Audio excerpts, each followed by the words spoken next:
Muy buenas tardes. La Secretaría de Cultura, el Instituto Nacional de Bellas Artes y Literatura, la Subdirección General de Educación e Investigación Artística y el Centro Nacional de Investigación, Documentación e Información Musical Carlos Chávez, CENIDIM, les dan la más cordial bienvenida a este evento fantástico que tenemos el día de hoy, de homenaje a una de las figuras enormes y gigantescas de nuestra historia musical. Nuestro evento titulado El Ruiseñor Mexicano, Ángela Peralta y su música. Este evento lo vamos a llevar a cabo de la siguiente manera. Primeramente daré la palabra a la doctora Aurea Maya, quien nos va a dar una lectura desde el contexto histórico acerca de la figura de Ángela Peralta. Posteriormente escucharemos una interpretación musical. Estoy muy orgulloso de que contamos con jóvenes, tanto pianistas como cantantes, y me gustaría muchísimo pedirles que nos compartan, que una vez terminando cada uno de nuestros participantes de la mesa, que por favor suban al escenario y que nos cuenten qué van a tocar o qué van a cantar. Bueno, la doctora Aurea Maya es doctora en Historia del Arte por la UNAM y desde 1991 investigadora del CENIDIM Imbal. Autora de libros y ensayos sobre ópera y zarzuela en México durante el siglo XIX y especialista en la catalogación de archivos musicales. Participó en el rescate y puesta en escena de dos de las óperas más importantes del repertorio mexicano, Hildegonda, de Melesio Morales, en 1994, y Catalina de Guisa, de Zenobio Paniagua, en el año 2019. Ha publicado en el Fondo de Cultura Económica, en el Instituto Mora, en el CENIDIM y en revistas especializadas como la revista Diacronías. Sus publicaciones más recientes, entre sus publicaciones más recientes, se encuentra el libro Ópera y Gastos Secretos. Su producción en México en el siglo XIX. Es miembro del Sistema Nacional de Investigadores y es, por supuesto, una de nuestras investigadoras más comprometidas justamente con el ámbito musical del siglo XIX. Querida doctora Maya, adelante, por favor. Muchas gracias Víctor, agradezco la invitación y bueno, saludo a todos los que están aquí en el aula magna, es muy bonito verla con tanto público, y también saludo a los que nos ven allá por Interfaz ENART en este sábado que casi avisó la lluvia, pero no llega. Bueno, este texto lo he titulado Ángela Peralta, un ruiseñor golpeado por la historia. En enero de 1874, Julián Montiel y Duarte registró la propiedad literaria del álbum de Ángela Peralta, que reúne 19 piezas de la muy conocida cantante mexicana. Esta fue su única obra con partituras musicales que se publicaría un año después con numerosos errores. Es posible que Ángela ya no revisara la versión final, pues se encontraba de gira por Europa, o si lo hizo, tal vez sus problemas de visión ocular la imposibilitaron para analizarlo con mayor precisión. 3 años antes, en 1871, la soprano había nombrado a Montiel su representante en México, en acuerdo con su esposo Eugenio Castera, y con quien se había casado apenas en 1866. Sin embargo, en Milán, Italia, Castera sufrió lo que hoy llamaríamos un derrame cerebral, que lo dejó incapacitado. Las gestiones para que Ángela fuera tutora legal y sobre todo, siguiendo las formas de la época, pudiera realizar transacciones económicas ilegales, fue tramitado un juicio por el propio Montiel. La resolución, emprendida por la cantante, señaló, cito, locura paralítica progresiva que lo ha puesto completamente inhábil para todo. Cierro la cita. Pocos meses después del inicio de la enfermedad, en 1877, Eugenio Castera fallecería.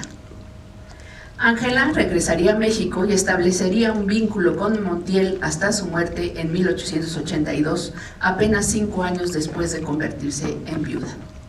Sin temor a equivocarme, Ángela Peralta ha sido uno de los personajes mexicanos del siglo XIX peor tratados por la historiografía, no solo de los siglos XX y XXI, sino también por algunos que la conocieron en el mismo periodo que la vio nacer. Veamos algunos ejemplos. La revista Relatos e Historias publicó en 2023 que Peralta era, cito, hija de padres indígenas y de humilde cuna. Además, trabajó de sirvienta antes de dedicarse al canto. Hasta aquí la cita. Ambas afirmaciones son falsas. Ángela perteneció a la clase media, como bien señala Agustín F. Cuenca, uno de sus biógrafos, situación que además he podido comprobar con documentos legales. Veamos otro ejemplo. El recordado y sobre todo admirado crítico musical José Antonio Alcaraz escribió un ensayo que publicó como libro en el CENIDIM en 1984 con un título por demás significativo: Con el ahínco de su voz pretérita, Ángela Peralta de Castera. Ahí, intentando situar un justo lugar para el artista, tampoco lo consiguió por varios errores en los que incursiona. Cito: In articulo mortis, sin duda para asegurarse un rincón cerca del cielo, contrajo matrimonio con don Enrique Montiel. No era Enrique, sino Julián, pero continuemos con la cita de Alcaraz. Quiere el donoso prurito de la exactitud aclarar que en la vida de la Peralta figurarán dos caballeros de apellido Montiel. Uno es don Enrique, el de pecaminosa y escandalizante unión adúltera con la diva, quien fungió como su empresario y promotor. Otro es don Julián Montiel y Duarte, por supuesto, a quien cabe suponer hermano del precedente, dada la coincidencia de apellidos y fechas. Este último fue el avispado editor de un álbum que contenía las primorosas composiciones de la tantas veces mencionada aquí. Hasta aquí la cita. En realidad, siempre se trató de Julián, y como bien señala Alcaraz, se les acusó de ser amantes, y todo fue, digamos, corroborado con la unión in articulo mortis, donde señala también la leyenda que alguien le inclinó la cabeza a Ángela para decir sí acepto. La razón de este hecho radica en que Ángela, a la temprana edad de 38 años, se había contagiado de fiebre amarilla, un virus transmitido por la picadura de un mosquito, en una epidemia fatal que mermó a la población de Mazatlán de forma significativa, incluida la compañía de ópera. Montiel, con el matrimonio, aseguraría las propiedades de Ángela al no haber tenido hijos, pero sobre todo el uso del nombre. Debo decir que tengo dudas sobre el amorío por la rigurosa educación de la mujer en el siglo XIX y que Ángela siempre siguió en numerosos aspectos de su vida. Sin embargo, el juicio de su vida personal, haya sido cierto o no, ha distraído de la verdadera importancia que tuvo Peralta en el devenir de la historia del siglo XIX, no solo de la música, sino del país entero. Así, a partir de dichos, leyendas, novelas de ficción e incluso obras de teatro, y sobre todo sin la vasta revisión de fuentes documentales, se ha construido la historia de esta mujer que tanto significó para el siglo XIX mexicano. Es un deber reconocerla como la primera soprano mexicana que cantó en la Scala de Milán, acto que más de una cantante actual desearía hacer, aunque fuera solo una función, como lo hizo Ángela. También es deber reconocer que actuó en varios teatros europeos cantando los principales papeles protagónicos de las óperas italianas más célebres de la época. También hemos dejado de reconocer que fue una de las primeras mujeres empresarias mexicanas que invirtió su dinero en uno de los negocios más riesgosos de ese tiempo, pues siempre, y como lo he podido comprobar en mi libro más reciente, no siempre había utilidades para los propietarios de la compañía. Y sobre todo, no hemos sido capaces de reconocer que Ángela Peralta fue clave en el proceso civilizatorio que el gobierno mexicano, en sus distintas filiaciones políticas e ideológicas, utilizó para legitimarse como una nación avanzada. Primero, su nombramiento como cantarina del imperio, es decir, cantante oficial de la corte de Maximiliano, hizo que varios liberales, como el influyente escritor Ignacio Manuel Altamirano, le dieran la espalda, como lo señaló ella misma en algunas cartas que se han conservado. Pero a la caída del imperio, el gobierno juarista, a través de la Sociedad Filarmónica Mexicana, la reivindicó, pero aquí es donde también no se ha interpretado de forma objetiva la historia. Proveniente de una posición económica bastante sólida, como hemos podido comprobarlo a través del testamento de su padre, la historiografía ha señalado lo contrario, tal vez impulsados por menciones del propio Altamirano, quien en 1870 pronunció un discurso en la distribución de premios del conservatorio de la mencionada sociedad, en la que afirmó que la institución musical se constituía como un instrumento civilizatorio para evitar que la mujer se convirtiera, cito, en esclava de la miseria, pues desde el momento en que el arte y la gloria colocan una corona de laurel sobre la casta frente de una mujer, la fuerza la respeta, la miseria se aleja de ella y la virtud la protege. Verdaderamente estas obras, no nos queda la menor duda de la presencia de Ángela Peralta en la Scala, o sea, verdaderamente, digo... Totalmente, Víctor, si me permites aquí solo hacer un par de acotaciones. Creo que Patti ahorita nos hizo sentir ese correr de las lágrimas, ¿no? Ese deslizarse, la composición misma lo indica, y evidentemente estamos oyendo arias de ópera, con toda la construcción que esto tiene. Para empezar, la duración, ¿no? Aunque es un álbum de canciones, será evidentemente en todo el estilo operístico, como arias de ópera. Y bueno, también, como bien decía la maestra Elena querida, que pusieron estas piezas en un tiempo récord, ¿verdad? Porque de hecho la revisión aún no está terminada y muy amablemente ellas estudiaron esto. No, sí, yo estoy verdaderamente muy agradecido, de verdad, con nuestras sopranos y también con nuestros alumnos de piano que vamos a escuchar, porque en tiempo récord se han involucrado, y esto me emociona mucho porque, insisto, de verdad necesitamos que las nuevas generaciones sean parte de estos proyectos. Me parece que con mis contertulias de esta noche compartimos esta pasión y esta visión de la importancia de la educación y de la importancia de que las nuevas generaciones no solamente vean aquí está, sino que realmente se sumen y que sean parte de lo que estamos haciendo. Una de las cosas que sí va a ver cuando esté finalmente la edición, que estamos justamente en proceso, debo decirles que todos ustedes incluso son parte de la historia, porque son parte de la historia de este proceso editorial. Todo lo que estamos escuchando aquí es justamente parte de este proceso editorial, y una de las grandes apuestas es que va a estar en una versión digital, que como podemos ver, ya nuestras nuevas generaciones todos ya utilizan tabletas, ¿no? Ya sea para cantar, para tocar el piano, el violín, bueno, hasta los teléfonos, es el colmo. Un alumno que se olvidó la partitura y puso con el teléfono, sí, tocaba. En fin, digo, ya son otras generaciones, ¿no? Entonces, tenemos que ofrecerles también las ediciones de acuerdo también a lo que ellos utilizan, y en ese sentido, bueno, ya la edición, cuando esté terminada, justamente estará tanto en esta versión impresa, por supuesto, para los amantes del papel, que somos muchos de nosotros, ¿no? Pero evidentemente la edición digital que nos permitirá tener justamente el acceso en cualquier lado y desde cualquier punto, va a estar disponible en el repositorio INBA Digital para libre descarga en su momento. Que esta es otra cosa muy importante que tenemos que señalar. Estamos trabajando por México, no para una sola institución, es para la cultura de México y es para que todo México. Estamos buscando democratizar la historia de México y ponerla en las manos de todos. Así que yo creo que esto, y verdaderamente yo sí quiero señalar esto porque la principal motivación y pasión que nos mueve a todos los que estamos hoy aquí es justamente esa, es por México, así es. Y bueno, ahora ya hemos visto...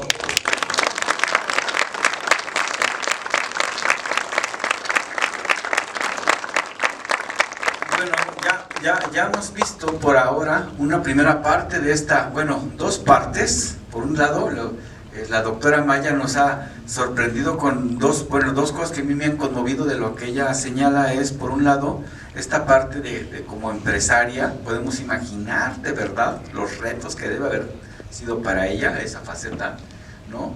Y por otro lado la condición visual, que sí es, digo, si yo sufro sin mis lentes, y no tengo gran problema, no quiero imaginar, de verdad, Alguien en ¿no? escena. Alguien Que actúa. sí, efectivamente, alguien que actúa, ¿no? Que tiene que estar en la escena, insisto, en una época en la que no había luz eléctrica, además, ¿no? Ojo, eso no hay que olvidarlo. Pero ahora, ¿por qué no? Hablemos un poco de otra faceta de Ángela Peralta. Me gustaría que la doctora Kopylova nos hable un poco desde la perspectiva como la Ángela Peralta pianista, como la instrumentista, pues, por decirlo, por llamarlo más extensamente, pero primeramente me permito leer un poco acerca de la doctora Kopylova. Ella es musicóloga, investigadora con maestría en Teoría e Historia de la Música por el Conservatorio Tchaikovsky de Moscú y doctorado en Musicología por la Facultad de Música de la UNAM con la tesis sobre la obra de Ricardo Castro. Investigadora del CENIDIM, profesora de disciplinas teórico-musicales en la Escuela Superior de Música y pianista. Es miembro del Sistema Nacional de Investigadores. Ha participado en creación y actualización de planes y programas de estudio para varias instituciones musicales del país.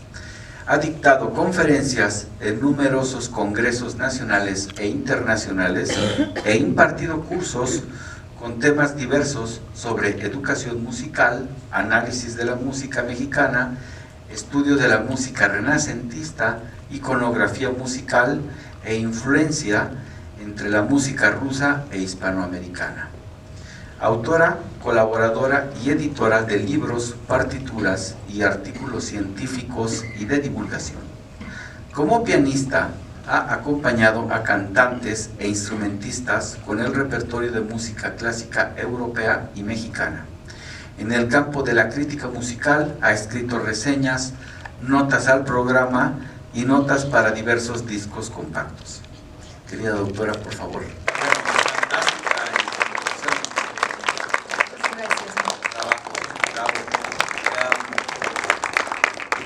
A propósito de la galopa, ahorita estaba pensando que también es importante señalar que ha habido en el pasado, pues, numerosos conciertos y homenajes que eventualmente se han hecho a Ángela Peralta, ¿no? Me estaba recordando ahorita, a propósito de esta galopa, por ejemplo, la Sinfónica Nacional hizo una interpretación, una adaptación, si no mal recuerdo fue de Arturo Márquez, ¿no? Cuando estaba como investigador justamente en el centro de investigación. Ha habido otros personajes que también han abordado la figura de Ángela Peralta, ¿no? La maestra Lidia Gerberov también ha hecho algunos conciertos, por supuesto. O sea, a todos ellos les mandamos un caluroso saludo, por supuesto. Perdón. También Verónica Alexander. Verónica Alexander, sí. Joseph también, ¿no? Lisowski. Víctor, y si me permites, yo creo que también a partir de lo que nos acaban de interpretar, podemos imaginar cómo tocaba Ángela Peralta. Exactamente. En dónde, en qué tipo de salones, cómo se vestía y cómo bailaba. Es un juego de imaginación. Así es, por supuesto, ¿no? Por supuesto. Por eso es muy importante, por ejemplo, todas las aportaciones de la doctora Maya, porque podemos imaginar todo esto, ¿no? Pero con el rigor académico que la doctora Maya nos comparte acerca de la historiografía y con datos duros que nos permiten decir esto fue así, esto fue así, de verdad, a mí me conmovió mucho cuando la primera impresión que tuve con este álbum, cuando estaba mirándolo, de verdad la primera vez, como que veía algunas erratas que como que de repente me hicieron así como ruido, pero cuando me enteré de la condición, de verdad a mí me conmovió mucho y creo que por eso es muy importante que conozcamos al personaje completo, ¿no? al ser humano, no nada más su pensamiento musical, ¿no? Sí, o sea, se podría decir que nosotros actuamos como amigos de Ángela Peralta, ¿no? como un club de fans de Ángela Peralta, que si en su momento no tuvo, a lo mejor que alguien le revisara, que le dijera, oye, ¿sabes que aquí vamos a corregir ahora, por lo menos a distancia de, ¿cuántos años? Bueno, 140 años, ¿no? Casi. A ver, en un poquito más de 4 horas va a cumplir, cumple 180 años, ¿no? O sea, ya es su cumpleaños. Es que partir el pastel. Mañana es su cumpleaños. Déjame decirte que esta noche tenemos aquí en la sala a el tataranieto, a toda la familia de el tataranieto de Ángela Peralta. Es decir, Ángela tenía un hermano llamado Manuel, y Manuel es el tatarabuelo de nuestra querida familia María Alberto Jaza Treviño y todos. Gracias por estar aquí.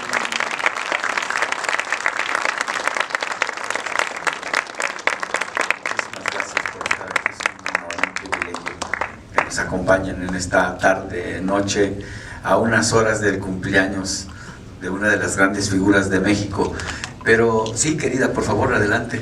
Sí, yo quiero también comentar que se presentaron ahorita y nos trajeron unas hojas con una publicación de su tía abuela, la tía Chata, que era lo que recordaba y lo que se va transmitiendo de familia en familia, ¿no? Eso realmente es entrañable para mí, que yo ando en los archivos y buscando los documentos y todo eso, más allá de los periódicos, y nos muestra este otro lado de Ángela Peralta, efectivamente. Y quiero muy rápidamente leer Por favor. Ángela Peralta solía hacer cenas en su casa, vivía muy cerca del Teatro Nacional, tenía una casa con balcones a la calle, en la calle de Vergara, que sería hoy Simón Bolívar, en el cuarto cuadrante de la ciudad, que era el más exclusivo, ¿no? Y claro, que ya tenía su padre, pero que ella, de alguna manera, esa casa la conservó. Y cuentan que en el periódico, bajo seudónimo, una crónica de un seudónimo que no he podido localizar, Manlio, con un título que se llama Caprichos Dominicales, dice: 2 invitaciones que tenía para el miércoles en la noche y M de Cuervo presente en la casa de Ángela Peralta. Éramos pocos en la mesa, pero toda gente de pro, es decir, gente rica de imaginación y fácil de lengua. Empecemos por las damas. Ángela Peralta, que supo hacer los honores de la casa con esa exquisita galantería y fina educación que ella posee. Entonces, imaginemos, y en algún momento se paraba el piano y tocaba la Galopa México, ¿verdad? Wow, wow, wow.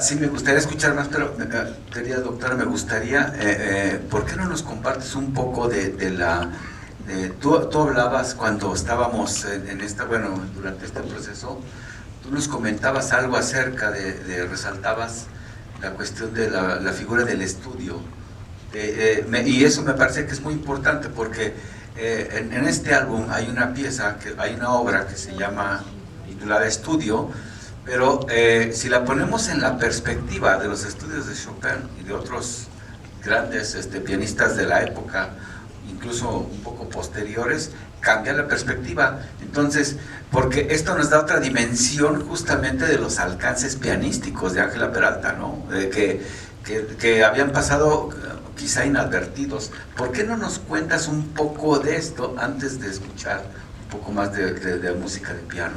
Sí, hay que mencionar un poco más y en general qué representa un repertorio romántico en el siglo XIX, porque el romanticismo trajo muchos géneros nuevos, o una, como se podría decir, como reivindicación de los géneros que existían, como por ejemplo preludio, que antes un preludio, ¿no?, habría otra obra, ¿no?, como preludios y fugas de Bach, o preludio como en sentido de obertura, ¿no?, de una obra más grande como ópera, pero antes de Chopin hubo compositores, creo que fue Hummel que empezó a escribir los pequeños preludios separados, o sea, independientes, digamos, y Chopin lo lleva a un nivel extraordinario y se vuelve como un álbum de